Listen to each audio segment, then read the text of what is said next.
My name is Joe. These are just opinions. I am Joepinionated. Welcome to the 25 best songs from 1991. I try not to double up on any artist in any particular year. These are 25 of the best songs from the year. Playlist below of about 150 tracks from the year total. For all of those songs you forgot about 1991, check out my channel for the playlist for 1991 best songs. Let me know what you think, or if you have a better song from one of these albums or artists from 1991, put it below in the comments. Love to talk about it. Number 25 comes from Canadian legends, icons, the Tragically Hip, from their second album, Road Apples. I'm going with the track Little Bones.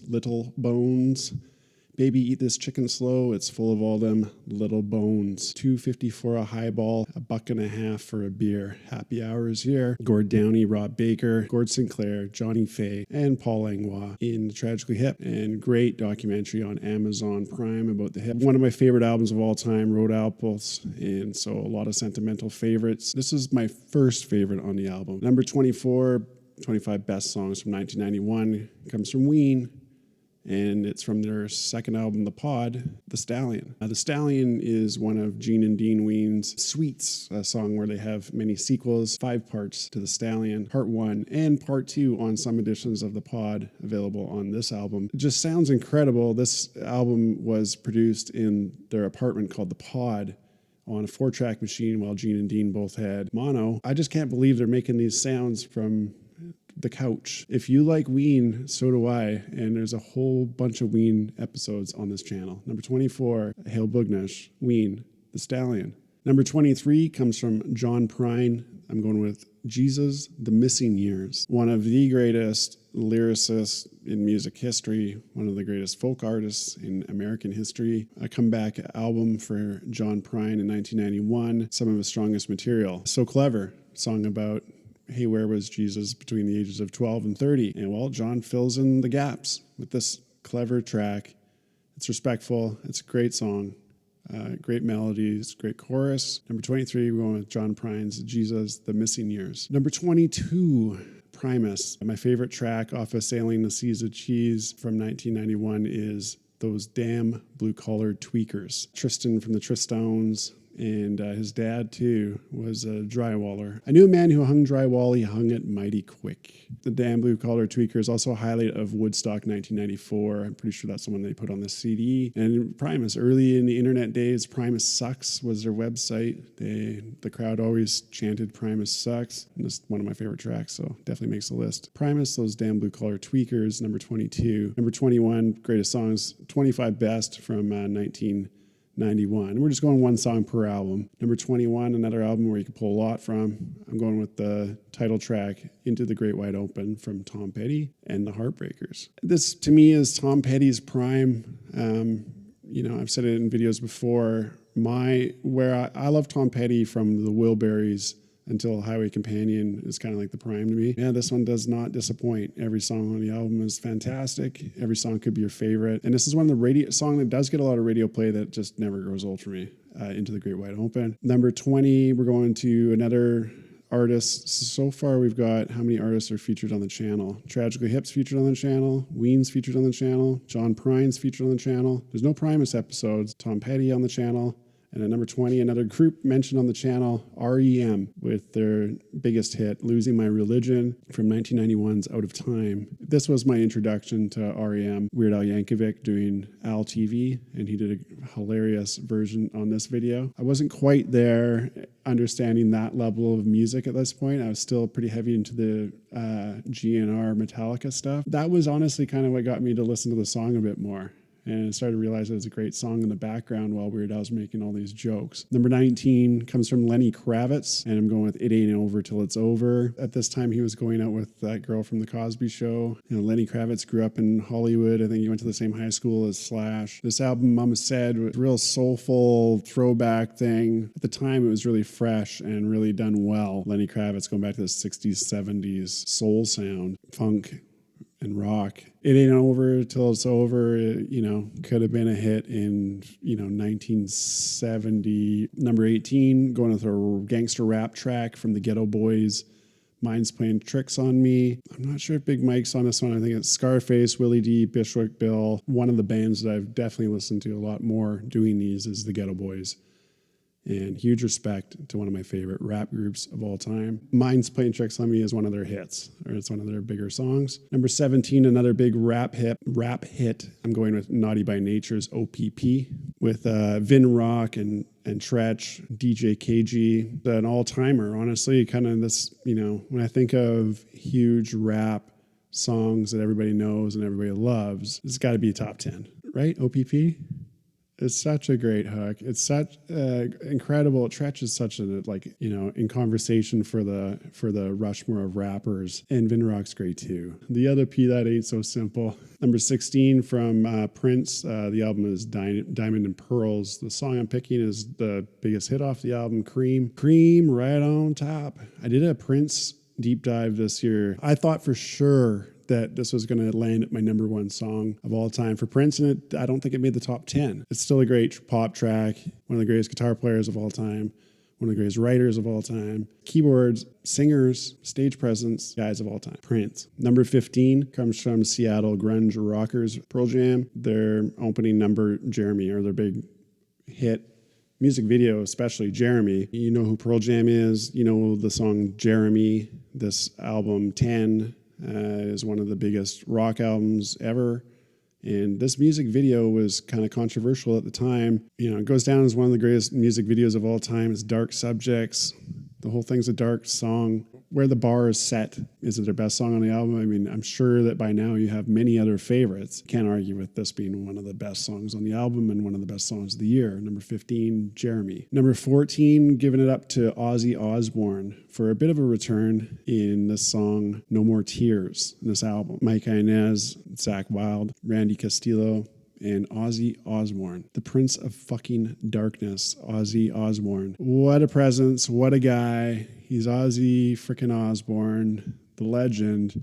And what a great song in return to form for Ozzy with No More Tears. Such a cool riff, man. I just love this. He kind of copies this a bit on the following couple of albums, tries to reproduce it. It doesn't quite land as well as it did with this album in 1991. Number 14, I'm going No More Tears. Number 13, I'm going with Queen's Last Hurrah from Innuendo. I'm going with the track The Show Must Go On. Freddie Mercury, I believe he died in 1991. Freddie Mercury passing away was such a big deal for me in music as well. The Wayne's World thing was around the same time. Also, the Freddie Mercury tribute concert was on Much Music here in Canada, MTV.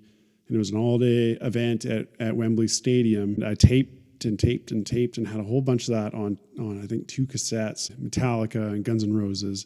But then I had all the bands going up and doing the Queen tracks as well. And Elton John, Annie Lennox, David Bowie, Robert Plant. The list goes on, and that's fantastic. And that was, opened my eyes to a lot of different artists and all those incredible Queen songs. So this is the last thing for Queen. Queen for me has always been a songs band and not really an album. I'm not crazy about the albums, but I do love quite a few of their songs. This is sort of a collection of what they did best. The last couple albums, I thought they really kind of got it going. Innuendo, The Show Must Go On from Queen. Brian May plays the guitar, I believe, with like a quarter. He plays the guitar with a coin. I didn't know that. He built that guitar out of his old living room table or something. Check out the Queen episodes on this channel. Oh yeah, so that's another person featured on the channel. Pearl Jam, we did a Desert Island playlist for them. Up next, number 12, A Tribe Called Quest. Check the Rhyme. This is from the Low End Theory. You got Ali Shaheed Muhammad. You've got Five Dog. You got Q-Tip. The Low End Theory. Check the Rhyme. Pretty incredible. Love these jazz beats, these jazz rhythms within the rap. De La Soul, these guys, Tribe. I think that this album was really the first and best album to meld the two of jazz and rap. And rest in peace, Five Dog. Number 11 comes from Soundgarden from their album Bad Motor Finger. The song is Slaves and Bulldozers. Matt Cameron, Ben Shepherd, Kim Thale, and Chris Cornell. Bad Motor Finger, another one of these epic, huge albums to come out of Seattle in the early 90s. And this is the album that launched these guys. Outshined was probably the biggest hit on the album. Slaves and Bulldozers is my favorite Soundgarden song. Check out the episodes. You won't be that surprised when you get to the end. on this channel for Soundgarden. And when I saw them live, this song was the standout. Chris Cornell sounded better than he does on the album, straight up. Great live band. And I hope that they do something. I hope the boys in Soundgarden start making some albums, because you guys rock. So rest in peace, Chris Cornell. Okay, here's another Seattle Sound album, and the song is Say Hello to Heaven from Temple of the Dog, which brings together some of the guys from Soundgarden and from Pearl Jam: Chris Cornell, Eddie Vedder, Cameron on drums, Jeff Ament, Stone Gossard, Mike McCready. 10th best song of 1991. Number 9, I'm going with Tupac. Brenda's Got a Baby. Underground Railroad with Tupac Shakur. He is an incredible lyricist, maybe one of my favorite of his tracks as far as lyrics go. I believe he was reading in the newspaper about somebody discarding their baby in a dumpster and wrote a story around it and a song around it, and it's pretty deep lyrics, and that's kind of what Tupac is really special for, in my mind anyways, is just the social consciousness and how he had a way of making everybody feel these stories that he was seeing around him. Number 8, going with Public Enemy, and the track is By the Time I Get to Arizona, and that's off of Apocalypse 91. I've said many times on this channel, I think that Chuck D is the most important figure in rap history. Flava Flav shines through, Terminator X, obviously, The Bomb Squad, Professor Griff, the Minister of Information. By the Time I Get to Arizona is a song about there's 2 states that weren't celebrating Martin Luther King Day as a holiday for the longest time. And actually, Stevie Wonder's song Happy Birthday is Happy Birthday to Martin Luther King. And he, in that album, Hotter Than July, he's got a write-up on it about the same issues from this song. By the Time I Get to Arizona, which is, I believe, 11 years later. I think Hotter Than July is 80. By the time I get to Arizona, I'm going to bust in some faces. You guys don't get this stuff right. Dark beat. It's so powerful. And there's a big history behind the song. One of their best beats, one of my favorite beats from the Bomb Squad is By the Time We Get to Arizona. Public Enemy, I can't say enough great things about Public Enemy, their entire career. At number 7, I've got the Rick Rubin produced Red Hot Chili Peppers, and we're going with Under the Bridge, the big hit off of Blood Sugar Sex Magik. One of my favorite records. This was probably the first song I really liked off the album. You know, everybody was singing along with this video. Music video was how I learned about a lot of music back then.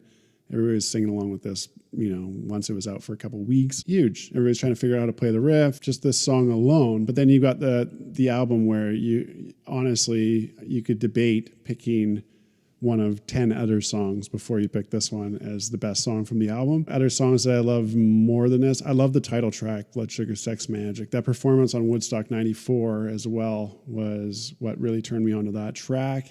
And it's one of my favorite songs of the 90s is Blood Sugar Sex Magik. Under the Bridge, definitely one of the biggest songs of the 90s. Number 6, I'm going with Metallica's Enter Sandman from the Black Album. This marks the beginning of my least favorite period of Metallica. What I will say about Metallica is that they never stayed doing the same thing forever. They really didn't. They kept moving and evolving and trying new things, and I respect them to death for that, because you don't need 100 Kill 'Em Alls. You don't need 100 Ride the Lightnings. They've made Kill 'Em All. They made Ride the Lightning. They made all these albums, and they kept evolving. This album was their biggest album, as far as I know. It had to have been. Enter Sandman was huge. And these ballads, and, you know, they're changing their sound. They've got Bob Rock. I just think that the trajectory with Bob Rock just went downhill till they crashed and burned with Saint Anger. Personal opinion, Metallica, Enter Sandman, there's no denying that this is one of the top 10 metal anthems of all time. It has to be. 5 best songs from 1991. With Spin Doctors' Little Miss Can't Be Wrong. From their debut album, Pocket Full of Kryptonite, the Spin Doctors. And this was kind of a, you know, these guys kind of changed the sound of pop music at the time too.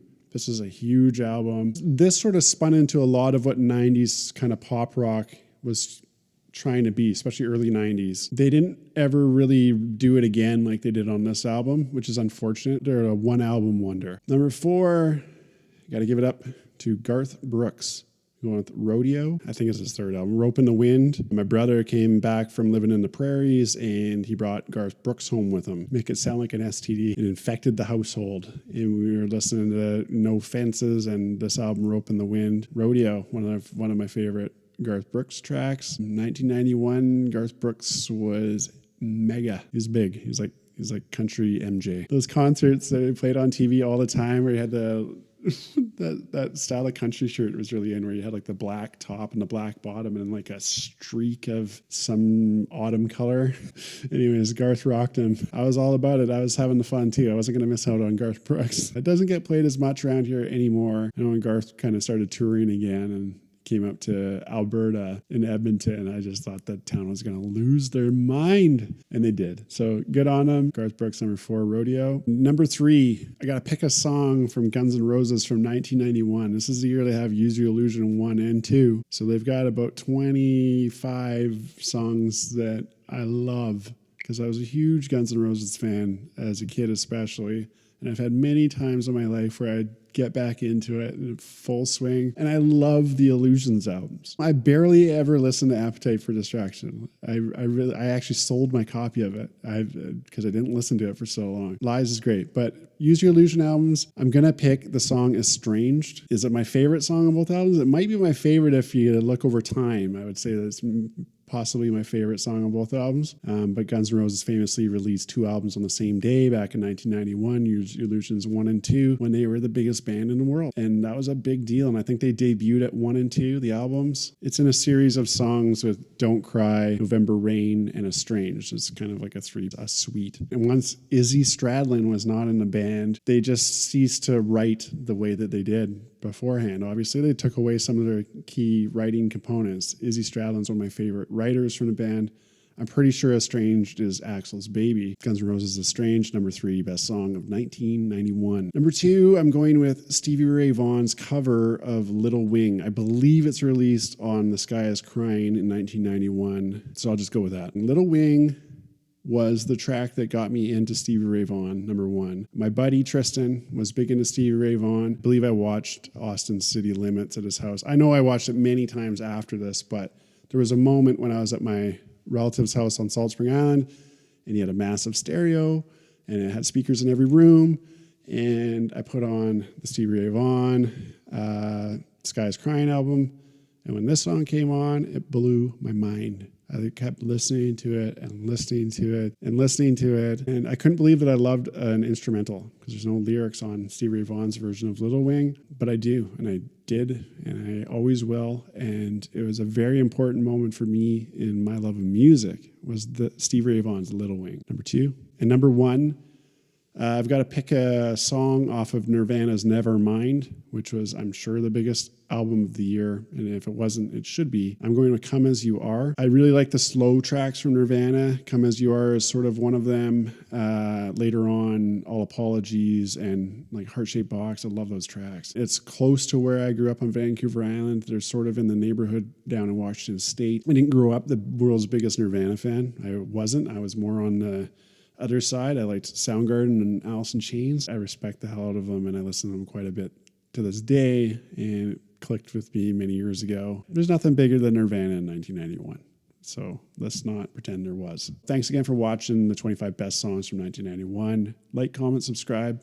Tell me what I screwed up. I'm sure I screwed up a bunch. And tell me what your favorites are in the comment below, and I'll be sure to talk with you. Remember again that these songs are all in a playlist on my channel under playlists. And there's lots of other songs in there too from 1991. So I'm sorry I'm a little low on facts and high on opinions. Respect. We out.